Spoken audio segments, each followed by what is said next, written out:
Assalomu alaykum do'stlar, hammaga do'stlar. Mana shu videoni juda ham ko'p odamlar menga tashlab, meni belgilab yotibdi ekan. Do'stlar, bu videoni ko'rdimda, opa itti kalta yeydi, bunaqa deb gapirgan ekan. 7 ta 8 ta erkakning ichida, ya'ni ro'molsiz. Ya'ni tushunmagan narsamda do'stlar, ya'ni biz O'zbekiston bayrog'ini tepaga ko'tarayotgan odammiz.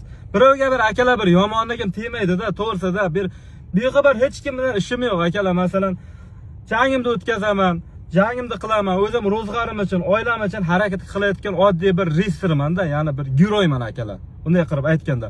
To'g'ri, boshida ozroq PR qildik, boshqa qildik. Hozir chiroyli janglar ko'rsatib, O'zbekiston bayrog'larini tepaga ko'taryapmiz. Lekin bular bunaqa video chiqarib, yani tushunmadim. Ya'ni men bularga yoki bir narsaning zararim tekkani yo'q shu paytgacha, bir narsa demaganman. Nima demoqchiman? Bu videoni, mana shu videoni do'stlar qiziga yetkazib qo'yinglar akalar. Mana shu videoni ko'rib turgan bo'lsa, masalan, 2 ichiga 2 mixlat beraman. 2gacha kechirim so'rab, to'dib, uzr so'rab video qo'ysin. Bo'lmasam, mana shu kelayotgan 2025 tegyapti, 2026 gacha 2-chikindan keyin nimalardir bo'ladi, inshaalloh betonning ichida o'tkazadi yangi yilni.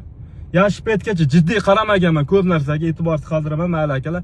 Lekin bu videoda yomon juda ham bir odam ta'sirlanib ketdim, to'g'risi ko'rib.